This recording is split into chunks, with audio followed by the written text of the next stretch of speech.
네, 안녕하십니까. 이 시간은 하나님의 그리스도라는 제목을 가지고 여러분과 함께 은혜를 받고자 합니다. 누가복음 9장 20절 예수께서 이르시되 너희는 나를 누구라 하느냐. 베드로가 대답하여 가로되 하나님의 그리스도 신이이다.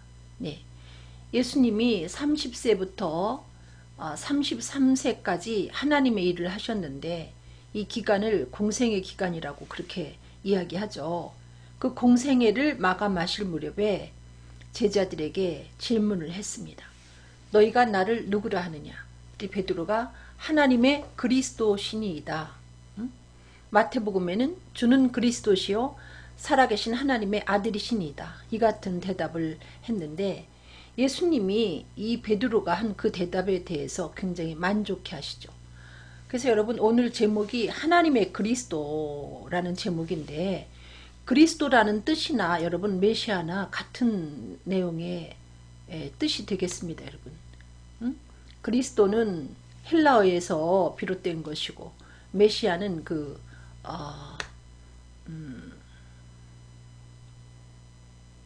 제가 이렇게 지금 깜빡을 해가지고 자꾸 히브리서에서 이렇게 기인을 한 건데 죄송합니다. 제가 정신이 왔다 갔다 하네요. 근데 여러분 그러면 그리스도라는 것은 무엇을 뜻할까요? 보통 우리가 알고 있습니다. 기름 부음을 받은 자 이와 같이 알고 있는데 이사야 61장 우리 한번 1절을 보겠습니다. 주 여호와의 신이 내게 임하셨으니 이는 여호와께서 내게 기름을 부으사 가난한 자에게 아름다운 소식을 전하게 하려 하심이라. 나를 보내사 마음이 상한 자를 고치시며 포로된 자에게 자유를 갇힌 자에게 노임을 전파하며. 네. 여기 여호와의 신이 내게 임하셨으니 여호와께서 내게 기름을 부으사. 여기 기름 부은 얘기가 나오죠. 그리스도라는 그 뜻 자체가 기름 부음을 받은 자라는 뜻인데 구약에는 이 성령을 선지자 혹은 제사장 이 왕에게 기름 부음이 임했죠. 성령이 그들에게 임했습니다. 여기 이 이사야 61장 1절 말씀은 예수 그리스도에 관한 하나님의 그리스도 예수 그리스도에 관한 예언의 말씀입니다. 여호와께서 예수 그리스도에게 기름을 부어 주셔서 예수 그리스도로 말미암아 온 죄인된 인류에게 복음을 전하게 하시고 또 마음이 상한 자를 고치시고 포로된 자를 자유케 하고 갇힌 자를 놓이게 해 주실 것이다. 그와 같은 참 그리스도 되시는 예수 그리스도에 관한 예언의 말씀이라고 볼 수 있는데 여러분 신명기 한번 18장 15절을 보겠습니다. 내 하나님 여호와께서 너희 종 내 형제 중에서 나와 같은 선지자 하나를 너를 위하여 일으키시리니 너희는 그를 들을지니라. 이 모세오경에 기록된 이 말씀에 모세를 통해서 하나님이 주시는 말씀이죠. 하나님이 모세와 같은 선지자를 일으키시겠다. 이분이 바로 하나님의 그리스도 나사렛 예수를 말씀하는 것이죠. 그래서 예수님은 참 선지자로 이 땅에 오신 거예요. 예수님이 정말 참 선지자로 오셨고 마태복음 13장 57절에 예수를 배척한지라 예수께서 저희에게 말씀하시되 선지자가 자기 고향과 자기 집 외에서는 존경을 받지 않음이 없느니라 하시고 예수님 당신에 대해서 그렇게 말씀하시는 거예요. 선지자가 자기 고향과 자기 집 외에서는 존경을 받지 않음이 없다. 예수님은 참 선지자로 이 땅에 오셨어요. 그 다음에 시편 110편 4절 보겠습니다. 여호와는 맹세하고 변치 아니하시리라 이르시기를 너는 멜기세덱의 반차를 조차 영원한 제사장이라 하셨도다. 이 말씀도 시편 110편 4절 말씀도 예수 그리스도께서 온전한 제사장으로 이 땅에 오실 것을 예언한 말씀이라고 볼 수 있습니다.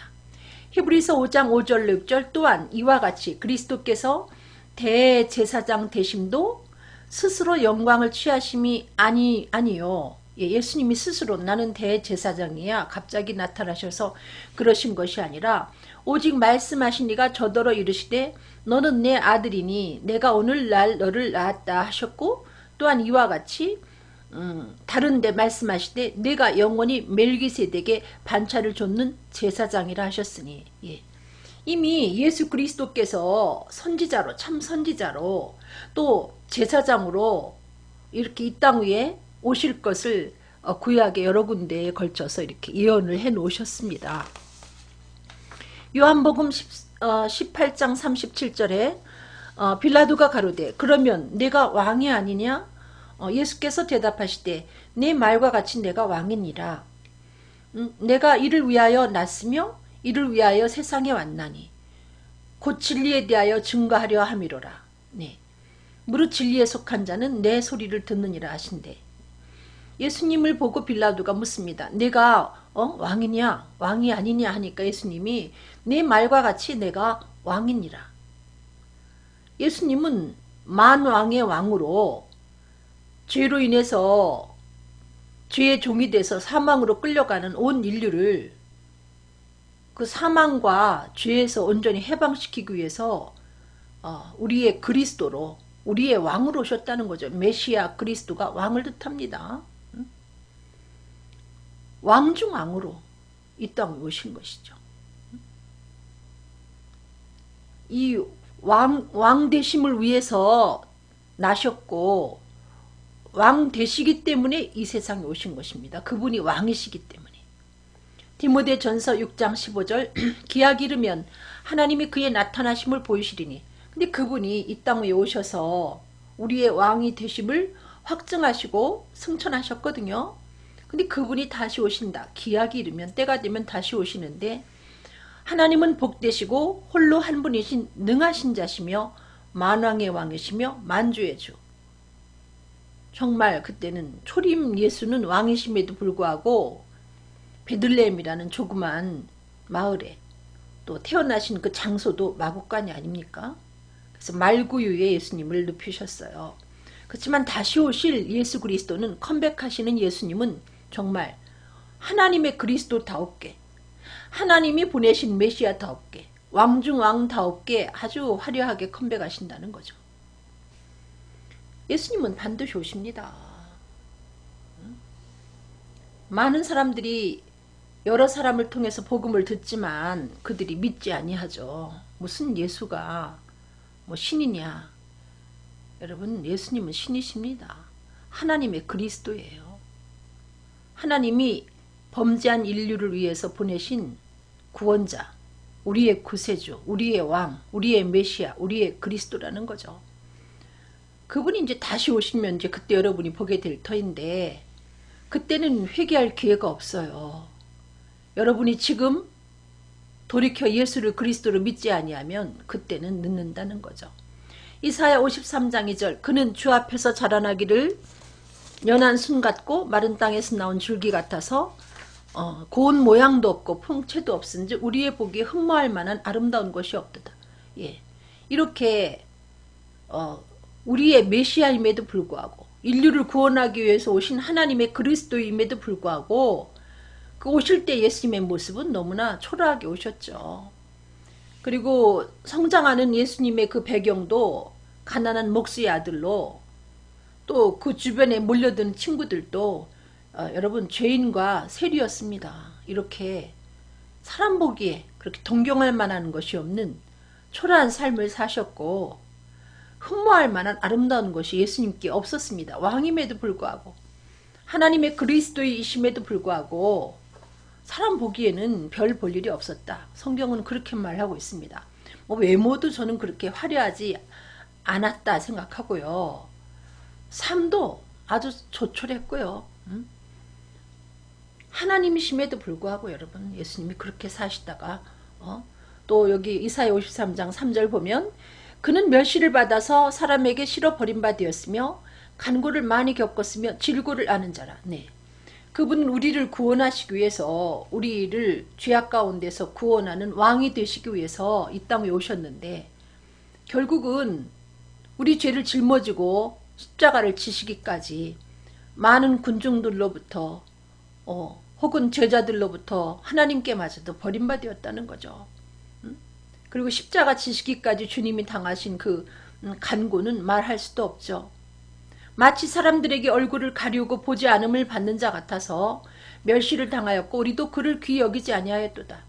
십자가에 달려 돌아가시기까지 주님이 겪은 그 고통과 치욕은 말할 수도 없고요. 하필이면 그 많은 죽음 중에 십자가에 달려 돌아가시는 그 저주스러운 죽임을 당하셨다는 거죠.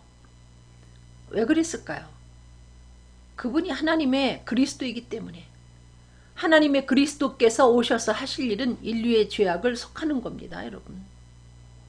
그래서 그분이 우리의 왕이시지만 우리의 왕이시기에 하나님이 보내신 그리스도기에 그와 같이 참 흠모할 만한 것이 없는 삶을 사시다가 저주스럽게 십자가에서 돌아가신 거죠.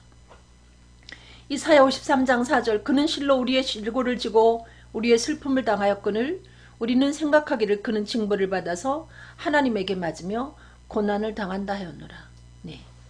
예수님은 우리가 죄로 인해서 받을 그 슬픔과 질고를 짊어지고 다시 말하면 우리의 죄를 짊어지고 십자가에서 돌아가셨어요. 그런데도 많은 사람들이 지금도 예수님이 자기 잘못했기 때문에 십자가에 죽었지 무슨 우리의 죄를 짊어졌느냐 이렇게 생각하죠. 이사야 53장 5절 그가 찔림은 우리의 허물을 인하며 그가 상함은 우리의 죄악을 인함이라. 그가 징계를 받음으로 우리가 평화를 누리고 그가 채찍에 맞음으로 우리가 나음을 입었도다. 네. 예수님께서 돌아가신 것은 순전히 우리의 죄와 허물을 인함이라니까요. 죄와 허물로 죽었던 우리를 살리시기 위해서 십자가에서 돌아가셨고요. 죄와 허물로 하나님과 원수가 되었던 우리를 화해시키기 위해서 십자가에 돌아가신 겁니다. 그래서 우리의 죄만 짊어지신 것이 아니라 죄로 인해서 수반된 모든 우리의 슬픔과 질고 가난까지 다 주님이 해결해 주신 것이죠. 십자가에서. 이사야 53장 6절 보겠습니다. 우리는 다 양 같아서 그릇 행하여 각기 제 길로 갔거늘 여호와께서는 우리 무리의 죄악을 그에게 담당시키셨도다. 네. 우리는 그 아담과 하와가 선악과를 따 먹어서 지은 그 죄가 태어날 때부터 우리들에게 유전이 되지 않았습니까? 그래서 그 유전된 그 원죄를 가지고 살면서 또 여러 가지 죄악을 짓죠. 여러분 아기들이 태어나면 천사 같죠?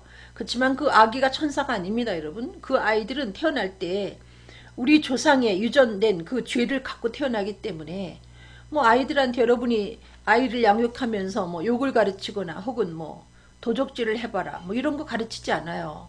나쁜 짓 해 이렇게 가르치는 부모가 없습니다. 그럼에도 불구하고 아이들이 좀 성장하면 욕도 배우고 또 남의 것을 슬쩍 하는 것도 배우고 뭐 그보다 더 큰 이와 같이 그 원죄에서 파생된 여러 가지 자범죄를 짓게 되어 있다는 거죠. 그렇게 각기 제 길로 가면서 죄를 진 우리들의 그 죄악을 하나님이 예수 그리스도에게 이렇게 담당시켜서 해결해 주신 것입니다. 그분은 우리의 왕이 돼 우리의 죄를 짊어지고 우리의 죄를 청산해 주시기 위해서 오신 우리의 구세주, 우리의 그리스도라는 거죠. 갈라디아서 3장 13절 그리스도께서 우리를 위하여 저주를 받은 바 되사 분명히 여기 말씀하고 있지 않습니까? 예수님 자신의 어떤 죄 때문에 저주스러운 십자가의 죽임을 당하신 것이 아니라 우리를 위해서 대신 저주를 받으셔서 율법의 저주에서 우리를 속량하셨다는 거죠. 율법이 우리들에게 요구하는 것을 우리는 100% 완벽하게 지켜 행할 수가 없습니다. 지켜 행하지 못한 것이 하나님 앞에 죄인데 율법 앞에서 고민하는 우리들의 그 죄를 주님이 짊어지고 죄의 종살이하는 우리들을 사내기 위해서 십자가에서 거룩한 보혈을 흘리셔서 우리의 죄를 온전히 해결해 주신 것이죠. 그래서 우리는 더 이상 율법의 저주 아래 있지 않습니다.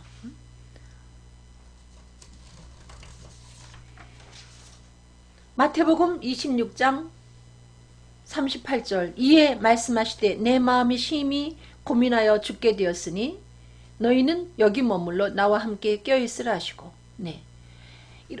우리를 죄에서 구원하기 위하여 하나님이 보내신 그리스도 예수님이 이 십자가를 칠 때 뭐 신이시기 때문에 조금도 망설임이 없이 무슨 개선 장군처럼 씩씩하게 십자가를 지셨을 것 같지만 그렇지 않다는 겁니다, 여러분. 우리와 똑같은 육신의 몸을 완전한 인간으로 오신 예수님이기 때문에 십자가를 앞에 두고 고민하셨죠. 또 그분은 신이시기 때문에 당할 일을 미리 다 하셨기 때문에 십자가를 두고 고민하시되 내 마음이 심히 고민하여 죽게 되었다 이렇게 표현할 만큼 우리의 왕이신 하나님이 보내신 그리스도 예수께서는 이처럼 아픔을 당하셨다는 거죠.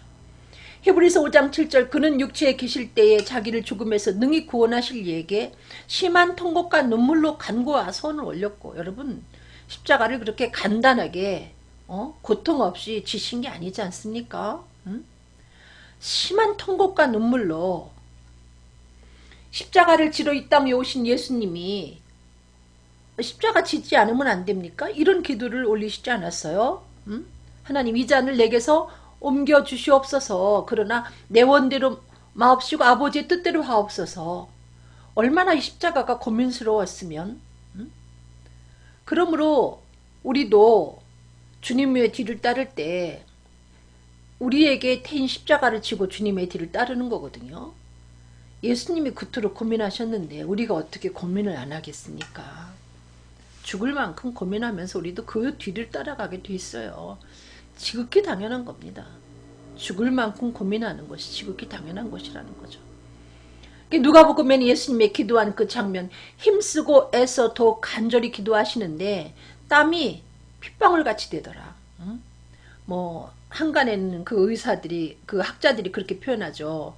누가가 의사였기 때문에 정말 너무 간절히 기도할 때 그 모세혈관 작은 모세혈관이 터져서 피가 섞여 나온 것이 아니냐 이렇게 보는 학자들도 있는데 그건 잘 모르겠습니다만은 그렇게 예수님이 고민하시면서 슬퍼하시면서 우리의 죄를 해결해 주신 그와 같은 우리의 왕이시라는 거죠. 사도행전 2장 31절로 32절 미리 보는 거로 그리스도의 부활하심을 말하되 그리고 예수님이 우리의 죄를 다 짊어지고 돌아가시고 끝이 나질 않았어요. 끝이 났으면 우리는 그 예수를 믿을 필요가 없죠.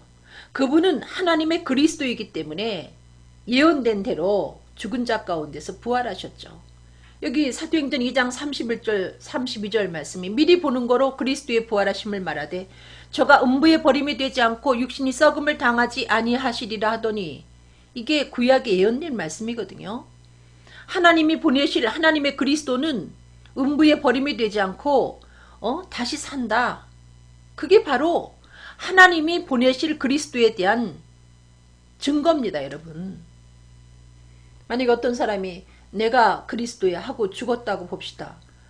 그가 정말 그리스도라면 죽은 자 가운데서 부활했어야 돼요. 근데 이 세상에 지금 이때까지 예수님 이외에 음부에 버림이 되지 않고 육신이 썩음을 당하지 않고 다시 산 사람이 누구 있습니까?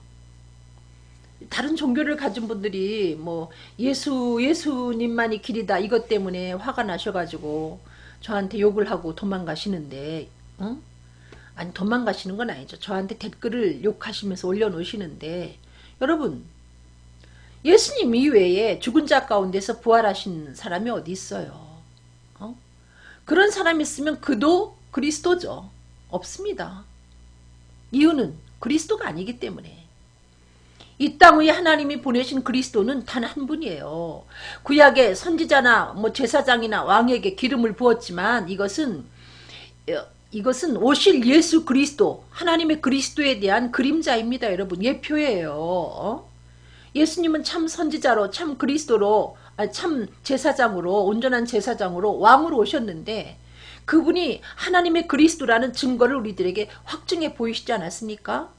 죽은 지 사흘 만에 예언된 대로 부활하시지 않았어요? 여러분 그리스도가 여기 있다 저기 있다 해도 여러분 믿지 말 것은 그리스도는 오직 한 분 예수 그리스도밖에 나사렛 예수 그리스도밖에 존재하지 않습니다. 갈라디아서 5장 1절 그리스도께서 우리로 자유케 하려고 자유를 주셨으니 그러므로 굳세게 서서 다시는 종의 멍에를 매지 말라. 여러분 아니 예수님이 그렇게 고민하시면서 심한 통곡과 눈물의 기도를 올리시면서 여러분의 죄를 다 해결해 놨다는데 왜 다시 죄 때문에 고민하냐는 거예요. 아니 율법이라는 그 엄청난 숙제를 십자가에서 다 해결해 놓으셨다는데 왜 다시 그 율법이라는 숙제 앞에서 땀 흘리며 고민하면서 좌절하죠?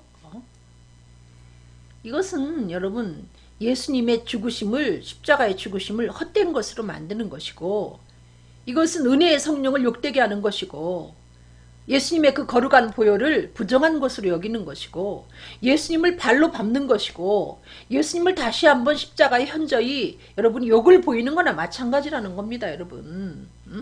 왜 예수님을 2번 돌아가시게 합니까? 이미 치러놨는데. 제가 그 예를 자꾸 들잖아요. 제가 레스토랑에서 우리 식구들과 함께 밥을 먹는데 어떤 집사님이 천사님 안녕하세요 하고서 네 안녕하세요 하고 이제 밥을 먹었어요. 그 집사님이 나갈 때 먼저 나가면 천사님 먼저 갈게요. 그래서 네 안녕히 가세요 했는데 저희가 식사를 다 마치고 일어나서 카운터에 가서 계산을 하려고 하니까 이미 계산이 됐습니다. 끝났습니다. 그러는 거죠. 그래서 아니 어떻게 해요? 했더니 아까 나가신 분들이 계산을 했습니다. 저쪽에 앉은 분들이 계산을 하고 나갔습니다. 알고 보니 그 집사님이 우리 가족 식사비를 지출을 한 겁니다. 여러분. 계산을 끝냈어요. 그럴 때 그러면 제가 속으로 정말 아이 집사님 참 고맙네 하고서 그냥 가면 되는 거예요. 네 알겠습니다 하고 가야지. 카운터에 가서 애써.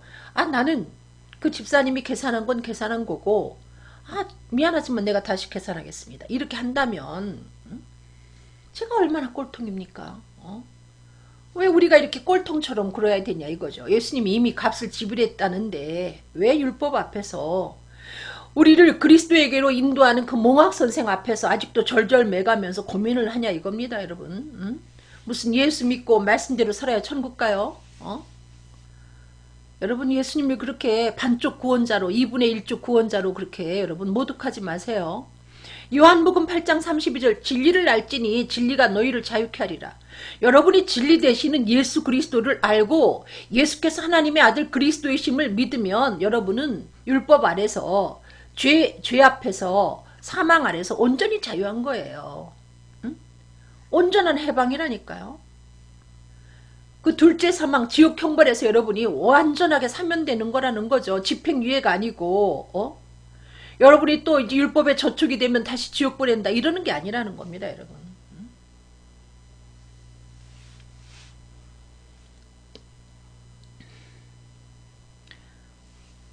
요한복음 8장 34절로 36절 예수께서 대답하시되 진실로 진실로 너희에게 이르노니 죄를 범하는 자마다 죄의 종이라. 종은 영원히 집에 거하지 못하되 아들은 영원히 거하나니 그러므로 아들이 너희를 자유케 하면 너희가 참으로 자유하리라. 여러분 죄가 뭡니까?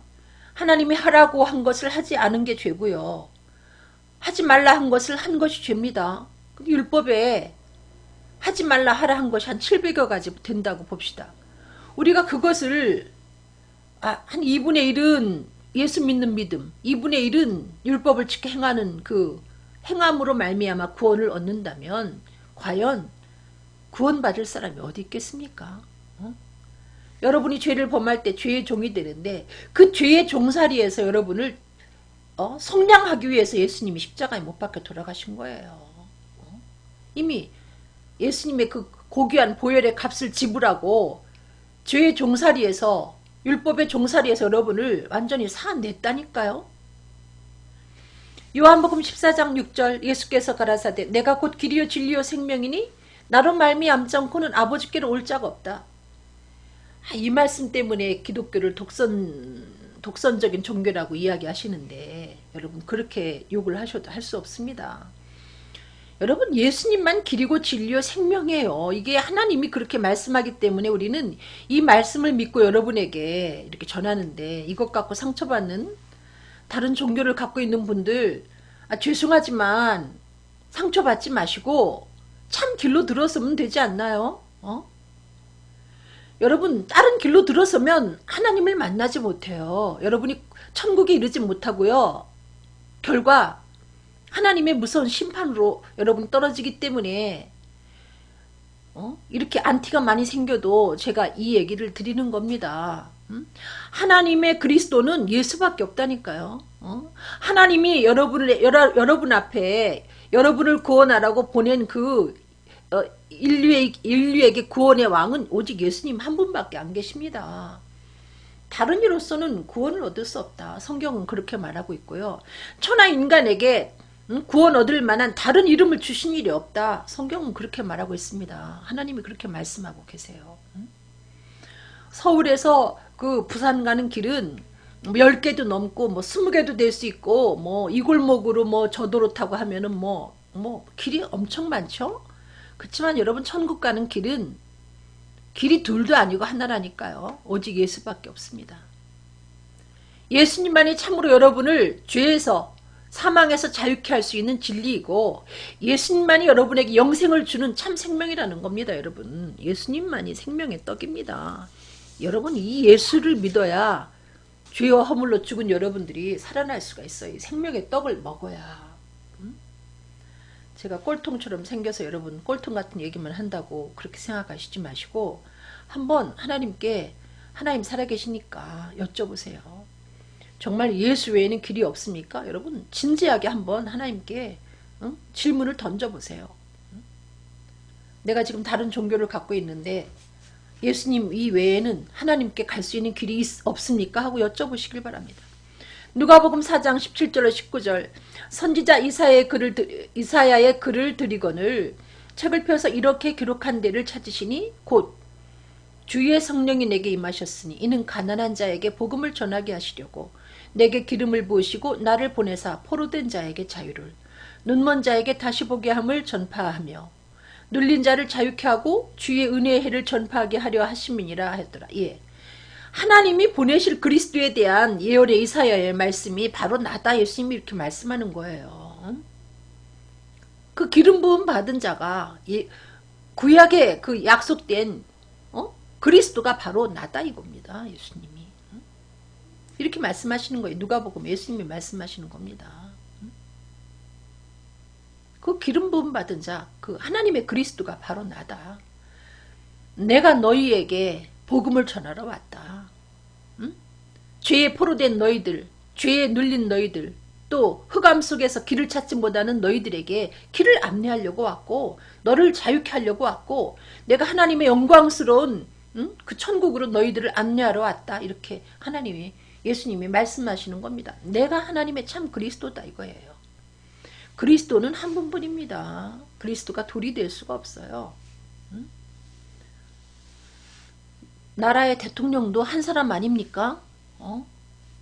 근데 우리 예수님은 왕 중 왕이시라는 얘기죠. 이 세계의 모든 왕의 왕입니다. 마태복음 12장 28절 그러나 내가 하나님의 성령을 힘입어 귀신을 쫓아내는 것이면 하나님의 나라가 이미 너희에게 임하였느니라. 예. 여러분 안에 성령이 임했으면 이미 여러분 속에 하나님의 나라가 이루어진 겁니다. 근데 이 나라가 우리 마음속에 이루어진 이 하나님의 나라로 하나님의 나라가 끝이 나는 게 아니고 내 속에 성령이 임한 이 하나님의 나라도 하나님의 나라고 예수 그리스도께서 승천하셔서 우리를 위해서 예비하신 새 예루살렘 그것도 하나님의 나라입니다. 그러면 우리가 여러분 예수 영접하고 이 세상에서 이렇게 뭐 행복하게 살다가 끝나는 게 그게 바로 하나님의 나라의 끝이 아니에요. 구체적으로 존재하는 추상적인 그와 같은 세계가 아니라 실제로 존재하는 하나님께서 예비하신 그 새 예루살렘 천국 그곳이 존재한다는 것이고 우리가 그곳에 들어가는 것이 여러분 그게 구원이에요. 이 세상에서만 그냥 평안하게 나는 구원받았어 하면서 이렇게 평화롭게 살다가 그 다음에 죽어서 한 줌의 흙으로 돌아가서 똑같이 끝나는 것이 우리의 신앙의 전부가 아니고 구원이라는 것은 그렇게 추상적인 것으로 끝이 나는 게 아니라 구체적인 천국으로 이어지는 겁니다. 여러분. 저는 뭐 해외여행을 조금 가봤지만 뭐 예를 들어서 뭐 미국도 못 가봤고요. 제가 미국을 못 가봤지만 미국의 존재를 부인하지 않습니다. 여러분 천국을 가본 사람이 없다고 해서 살아계신 하나님 말씀에 천국이 구체적으로 형용이 되어 있음에도 불구하고 여러분들이 그것을 부인한다고 해서 천국이라는 존재가 사라지지 않아요. 천국은 존재합니다. 그게 없으면 여러분 이 더위에 제가 이렇게 바보짓을 할 게 뭡니까? 어떤 때는 저도 정말 힘들어서 쉬고 싶죠. 천국이 존재하기 때문에 내가 언젠가 그 하나님 앞에서 천국에서 주님과 영원히 살 텐데 하나님이 기뻐하는 게 이 복음 전하는 거기 때문에 그리고 한 사람이라도 천국 가는 걸 하나님이 기뻐하시고 저도 또 그게 좋죠. 저는 저를 미워하는 혹시 사람이 있어도 난 그 원수까지도 천국에 왔으면 좋겠어요. 누가복음 21장 31절 이와 같이 너희가 이런 일이 일어나는 것을 보거든 하나님의 나라가 가까운 줄을 알라. 여기 나오는 하나님의 나라는 천국이 곧 도래할 걸 알아라 이거죠. 천국이 곧 도래한다 이거예요. 요한계시록 21장 2절 또 내가 봄에 거룩한 성 새 예루살렘이 하나님께로부터 하늘에서 내려오니 그 예비한 것이 신부가 남편을 위하여 단장하는 것 같더라. 구체적으로 기록이 되어 있잖아요. 천국이 어떻게 생겼는가. 마치 신랑을 위해서 단장한 신부처럼 아름답다 이렇게 되어 있고요. 새 예루살렘이다. 분명히 새 것입니다. 이 세상 것하고 다른 새로운 것이라는 거죠. 요한계시록 21장 3절로 4절 내가 들으니 보좌에서 큰 음성이 나서 가로되 보라 하나님의 장막이 사람들과 함께 있음에 여러분 요즘에 정말 그 좌우로 치우친 사람 성경은 좌로나 우로나 치우치는 것을 경계합니다. 근데 실제로 우리가 좌로나 우로나 치우치는 사람을 만나면 둘 다 사람을 긴장시키고 고단하게 해요. 좌측으로 치우친 사람도 사람을 긴장시키고 우측으로 지나치게 치우친 사람도 사람을 긴장시키고 참 고단하게 합니다. 여러분 치우친다는 것은 정말 그건 건강한 게 아니에요. 치우친다는 건 건강한 게 아닙니다. 사람을 고단하게 하죠. 결코 지나치게 치우친 사람이 지도자가 될 수가 없어요. 국민들은 그렇게 긴장하면서 5년이고 4년이고 보내기를 원치 않죠. 여러분 그거를 본인들은 모르죠. 그게 똑똑한 줄 알아요. 본인이 극좌로 가고 극으로 가면서 그게 상당히 똑똑한 줄 압니다만은 사람을 너무나 긴장시키고 피해가고 싶죠. 극단적인 사람을 만나면 편안함을 주지 못합니다. 행복이 뭡니까? 편안함이 행복이지.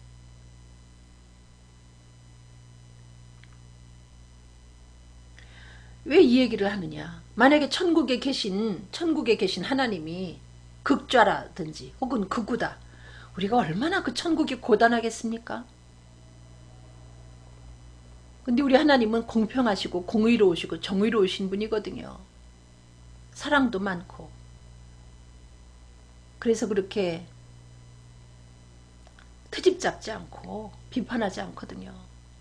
여러분 비판이라는 것이 칭찬과 더불어 비판할 때 그 비판이 빛나는 것이지 여러분 비판으로 일관하는 것은 여러분 그건 쓰레기 같은 거예요. 어떤 사람이 비판만 한다.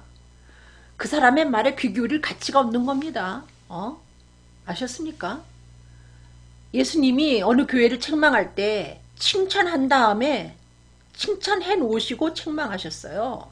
그럴 때 그 책망을 마음을 열고 받아들일 수 있는 겁니다. 여러분. 비판하시려면 칭찬하시고 비판하셔야죠. 사사건건 트집 잡고 비판하면요. 여러분 그건 부부간에도 용납할 그 부부가 없고요. 자식도 그런 부모를 용납하지 않고요. 누구도 좋아하지 않습니다. 그리고 변화를 이끌어내지도 못하고요. 결코 그런 사람은 참된 지도자가 될 수가 없습니다. 얼마나 고단한데요. 이 트집이라는 것이. 꼬마 아이들한테 여러분 한 4살 먹은 3살 먹은 아이들한테 지적해 보십시오. 아이들도 싫어합니다. 그건 옳지 못한 거예요. 이미 비판으로 일관하는 사람은 문제가 있는 겁니다. 그거는.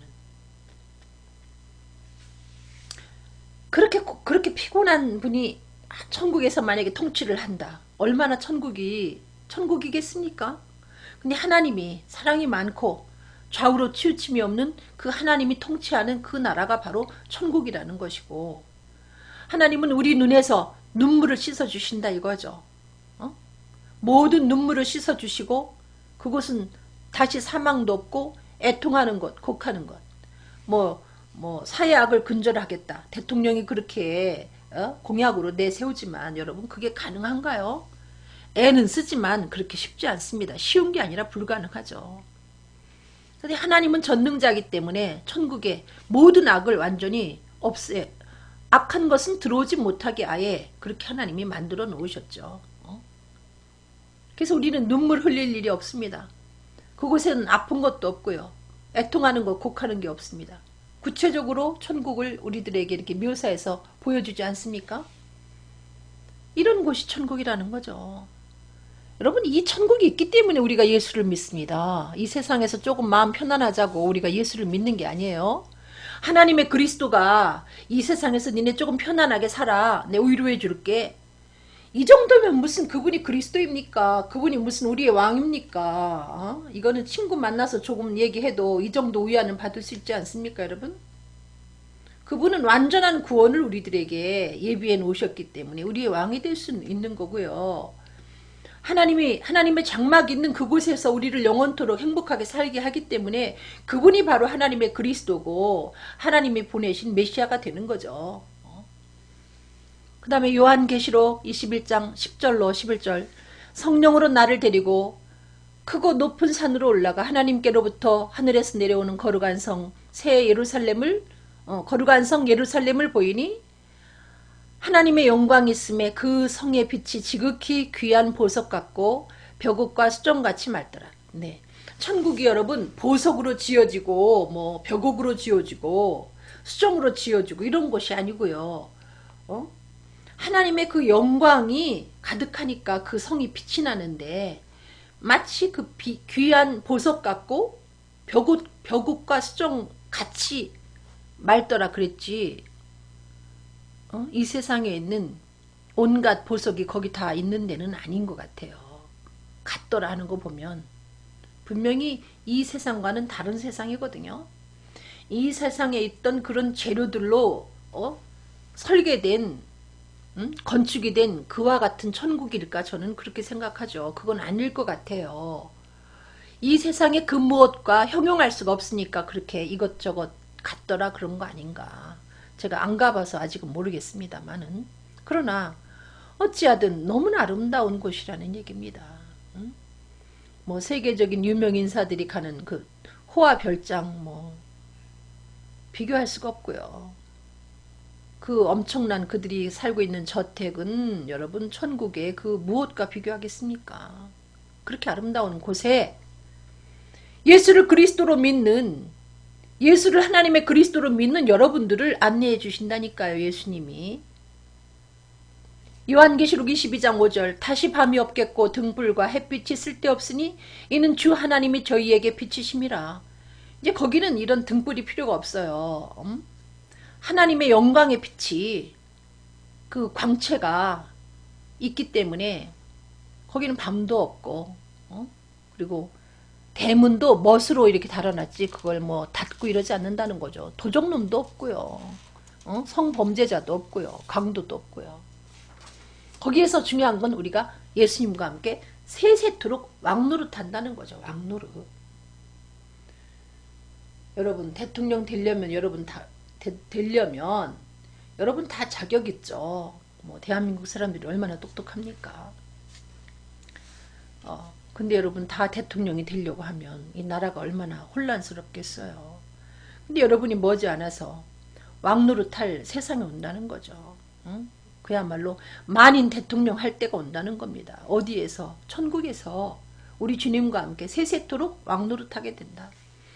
요한복음 14장 1절로 3절, 너희는 마음에 근심하지 말라. 하나님을 믿으니 또 나를 믿으라. 내 아버지 집에 거할 곳이 많도다. 그렇지 않으면 너희에게 일렀으리라. 내가 너희를 위하여 처소를 예비하러 가노니 가서 너희를 위하여 예비해서 다시 내가 와서 너희를 내게로 영접하여 나 있는 곳에 너희도 있게 하리라.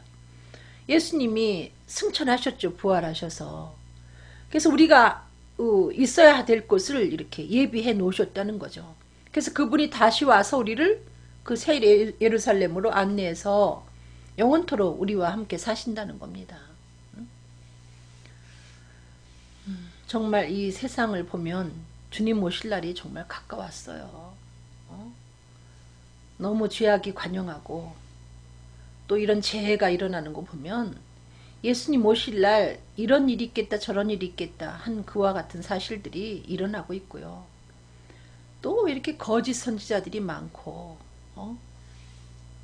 정말 그 귀신의 역사가 교회 안에도 얼마나 많은지. 그 미국 같은 경우는 무슨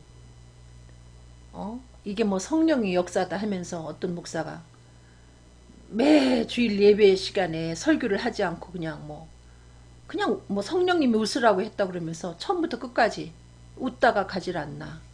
뭐 또 성령님이 시켰다 그러면서 뭐 개소리를 내면서 기어다니질 않나. 뱀소리를 내면서 이게 성령의 역사라고 하지 않나. 정말 이런 거짓 것들이 난무하는 거 보면 예수님 오실 날이 정말 가까웠습니다. 그리고 지금 뭐 성교육을 시킨다.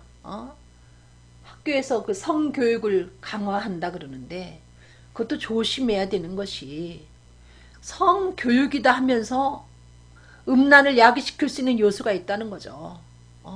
교육을 하지 말라는 게 아니라 교육을 빙자해서 여러분 정말 잘못된 길로 갈 수 있기 때문에 이런 교육도 조심해서 잘 시키지 아니하면 문제라는 거예요. SNS에도 무슨 보면은 무슨 그림 같은 것이 올라오는데 뭐 어떤 화가가 그린 그림이다 해서 올라오는데 사실은 여러분 뭐 작품이다 해가지고 올리면 할 말은 없어요. 뭐 그렇게 하면서 우리 눈 안에 들어오는 그 음란한 세계라는 그것은 말할 수가 없죠. 정말 손을 댈 수 없을 만큼 세상이 음란해지고 죄악이 관영해지고 난폭해졌습니다. 주님의 나라가 도래할 시기가 가까웠다는 거죠. 마태복음 16장 19절 내가 천국 열쇠를 내게 주리니 내가 땅에서 무엇이든지 매면 하늘에서도 매일 것이요 내가 땅에서 무엇이든지 풀면 하늘에서도 풀리리라. 예수님이 하나님의 그리스도인 우리가 그토록 기다렸던 우리의 메시아 되신 예수님이 우리들에게 천국 열쇠를 주셔야 우리가 하나님이 예비하신 우리 주님이 예비하신 그 처소 하나님의 장막이 있는 그곳에서 영원토록 행복하게 살 수 있습니다. 어떻게 하면 그 천국 열쇠를 받을 수 있을까요? 마태복음 7장 21절 나더러 주여 주여 하는 자마다 천국에 다 들어갈 것이 아니요 다만 하늘에 계신 내 아버지의 뜻대로 행하는 자라야 들어가리라. 예. 주여 주여 한다고 여러분 다 천국 가는 게 아니라는 거죠. 말로는 주여 주여 하면서 속으로는 예수를 그리스도를 믿지 않잖아요. 예수님 이렇게 말하는 사람이 있어요. 예수교는 예수를 통해서 천국 가고 불교는 석가를 통해 극락 간다 이렇게 말하는 그와 같은 교인들이 있어요. 여러분 이것도 엄밀히 보면 예수를 그리스도를 믿지 않는다는 겁니다. 예수는 만왕의 왕입니다. 여러분 예수는 유일한 신이십니다. 그분만이 우리를 구원하는 것이지 다른 구원자를 인정한다는 건 여러분 예수를 유일신 하나님을 여러분 모독하는 겁니다. 그 믿음 갖고 과연 천국 갈까요? 뭐 3대 성인 중에 하나 여러분 이런 답안을 여러분이 작성해 가지고 천국 열쇠를 받을 수 있을까요? 뭐 존경하는 인물 예수님입니다. 역사적으로 존재했던 분 예수를 내가 믿습니다. 이 정도 갖고 여러분이 천국 갈 수 있냐 이거죠. 하늘에 계신 내 아버지의 뜻대로 행하는 자라야 들어가리라. 그러면 과연 하나님의 뜻대로 행하는 것이 무엇일까? 요한복음 6장 28절로 29절 저희가 묻되 우리가 어떻게 하여야 하나님의 일을 하오리까? 예수께서 대답하여 가라사대 이들이 묻는 거예요. 우리가 어떻게 하면 하나님의 뜻대로 행할 수 있죠? 어떻게 해야 하나님의 일을 하는 거죠? 하나님이 기뻐하시는 일이 뭐죠? 이렇게 어떻게 하면 내가 천국 열쇠를 받을 수 있죠? 이와 같은 질문입니다. 예수님이 말씀하시기를 하나님의 보내신 자를 믿는 것이 하나님의 일이다. 하나님이 보내신 자 그가 누굽니까? 하나님이 보내신 하나님의 그리스도 예수를 말합니다. 여러분이 예수를 하나님의 아들 그리스도로 믿을 때 그것이 바로 하나님의 뜻대로 행한 것이지, 예수를 역사적으로 존재했던 분, 존경할 만한 분, 뭐 3대 성인 중에 한 분, 이 정도로 믿어서 그것 갖고는 여러분이 천국 열쇠를 여러분이 얻어낼 수가 없다는 거죠. 아셨습니까? 하나님의 그리스도로, 오늘 여러분이 읽은 본문의 말씀같이 하나님의 그리스도로 여러분이 믿어야 유일한 우리의 구원자, 우리의 메시아, 우리의 그리스도로 믿어야 여러분이 하나님 뜻대로 행한 것이고, 그것이 바로 영생 얻을 수 있는 조건이라는 겁니다. 천국 열쇠를 그럴 때 그에게 준다는 거죠. 마태복음 16장 15절로 16절, 가라사대 너희는 나를 누구라 하느냐? 시몬 베드로가 대답하여 가로되 주는 그리스도시요 살아계신 하나님의 아들이시니다.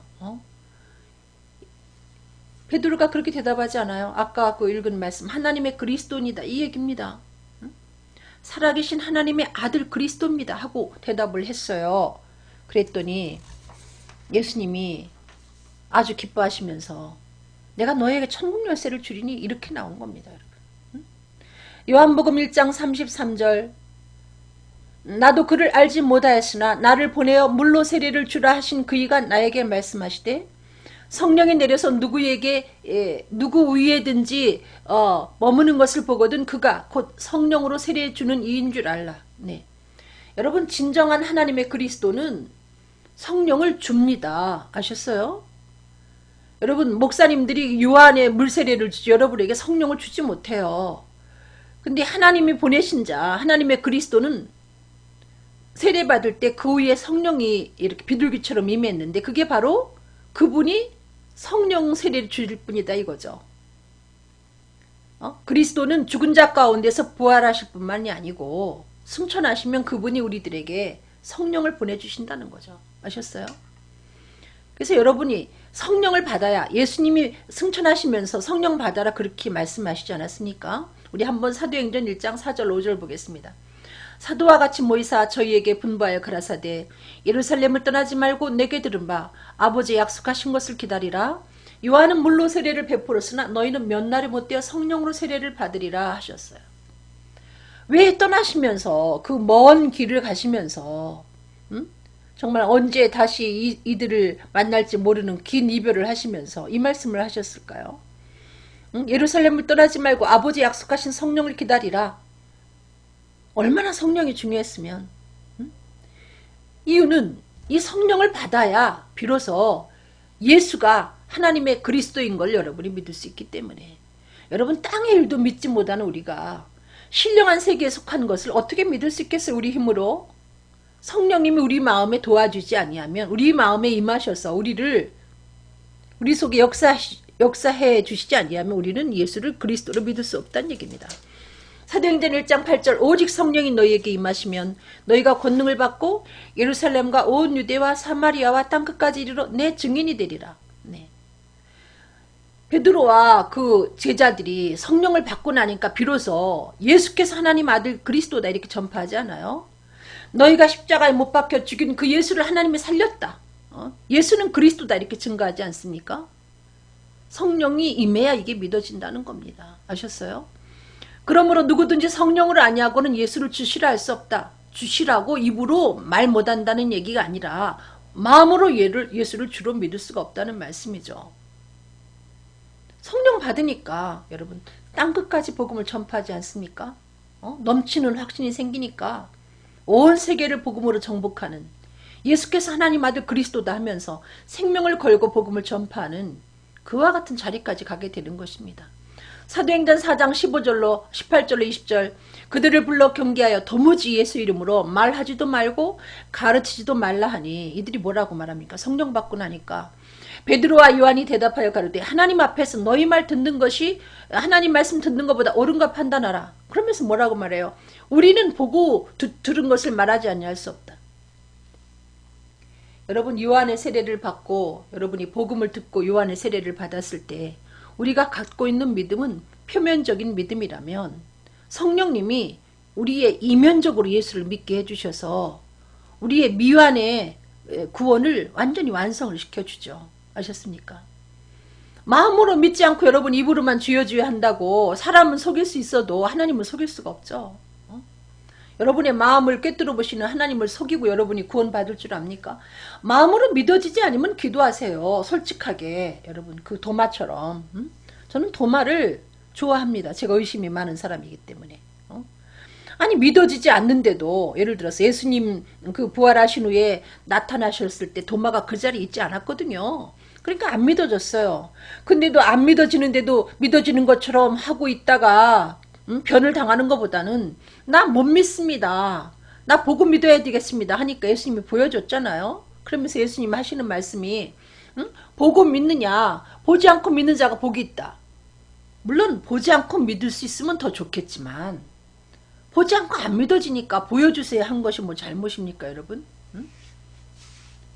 그렇게 어린아이처럼 솔직하게 하나님 앞에 구해보라는 거죠. 속으로 믿어지지도 않는데 믿는 것처럼 하다가 주여 주여 하다가 예수님이 나는 너를 모른다. 그런 지경에까지 가지 말고 믿어지지 않으면 주여 나에게 성령을 보내주시옵소서 나는 보고 믿어야 되겠습니다 하고 기도해보란 얘기예요. 저는 그 부흥의 기간에 마지막 날 철회하면서 어떤 전도사님이 말씀을 주시면서 이 도마 얘기를 해주셨어요. 보지 않고 믿는 자가 복이 있다. 근데 저도 사실 의심이 많은 사람이라 집에 가서 제가 일기장에다 썼어요. 일기장에다 쓴 게 아니라 그날은 참 그 교회에서 기도했어요. 하나님 보고 믿지 보지 않고 믿는 자가 복이 있다고 했는데 하나님 나는 보고 믿어야 되겠습니다. 제가 속으로 기도했어요. 정말 그 기도 내용을 제가 기억을 합니다. 왜 기억을 하는가 하면 하나님의 말씀에 제가 토를 다른 거 아닙니까? 저는 보고 믿어야 되겠습니다. 이랬다니까요. 보지 않고도 믿게 해주십시오. 이러질 않았어요. 보고 믿어야 되겠습니다. 그랬더니 하나님이 그날 새벽 4시에 저에게 성령을 폭풍 같은 성령을 주셔서 의심 많은 저를 믿게 해주셨다는 말씀입니다. 여러분. 안 믿어지면 그냥 어린아이처럼 솔직하게 나 보고 믿어야 되겠습니다. 이렇게 기도하시면서 하나님 앞에 가까이 가보십시오. 믿겠다는데 하나님이 안 주시겠습니까? 외아들까지 주신 예수님이 아까워서 난 너한테 도저히 성령 줄 수 없어 이러고 버티시겠어요? 그래서 우리가 성령을 받아야 내가 눈으로 본 바요 들은 바요 만진 바라며 예수 그리스도도 땅끝까지 전파할 수 있는 것이죠. 요한복음 3장 5절 예수께서 대답하실 때 진실로 진실로 내게 이르노니 사람이 물과 성령으로 나지 아니하면 하나님 나라에 들어갈 수 없느니라. 여러분 성령은 뭐 액세서리가 아니에요. 목걸이가 아니고요. 뭐 다이아 반지 이 정도가 아닙니다. 여러분. 다이아 반지는 있어도 되고 없어도 상관없어요. 성령은 살려주는 영입니다. 여러분. 반드시 받아야 여러분들이 죄와 허물로 죽었던 여러분들이 산 영이 되어서 하나님과 교제하다가 천국 가고요. 이 성령을 받아야 천국이 보이고 천국에 들어갈 수 있다는 거죠. 안 받고도 받은 척 하지 마시고 못 받았으면 받을 때까지 기도하세요. 관심을 끊지 말고. 에베소서 1장 13절 그 안에서 너희도 진리의 말씀 곧 너희의 구원의 복음을 듣고 그 안에서 또한 믿어 약속의 성령으로 인치심을 받았으니. 네. 여러분이 성경 공부를 통해서 예수께서 하나님의 아들 그리스도이심을 배우지 않았습니까? 이걸 배우고 여러분이 믿었어요. 믿었을 때 성령님이 와서 도장을 딱 찍어주는 거예요. 인쳐주시는 거예요. 내가 성경을 통해서 배운 예수에 대한 사실, 예수가 하나님의 아들 그리스도라는 그 사실이 사실이다 하고 인을 쳐주는 거라니까요. 마지막 하나님이 여러분이 예수를 그리스도로 믿을 때 확실히 믿을 수 있게끔 성령을 선물로 주시는 겁니다. 여러분. 이걸 받으셔야 내가 하나님 자녀가 되었구나. 내가 죄사함 받았구나. 이제 죽어도 천국 가네. 이렇게 되니까 더 이상 뭘 하려고 안 하죠. 이 확신이 없으니까 내가 율법을 지켜야 되지 않을까? 이런 생각이 드는 거예요. 다시 모학 선생 아래 겨들어가는 거예요. 마태복음 16장 16절로 17절 시몬 베드로가 대답하여 가로되 주는 그리스도시요 살아계신 하나님의 아들이시니이다. 예수께서 대답하여 가라사대 바요나 시몬아 내가 복이 있도다. 이를 내게 알게 아니는 혈육이 아니요 하늘에 계신 내 아버지니라. 성령으로 아니하고는 예수를 그리스도로 믿을 수가 없어요. 제가 아무리 반복해서 예수님은 살아계신 하나님의 아들이고 그리스도입니다 이렇게 외쳐도 여러분이 성령 받기 전에는 콧방귀 뀌게 돼 있어요. 그러므로 여러분 성령을 받으십시오. 예수님은 하나님의 그리스도입니다.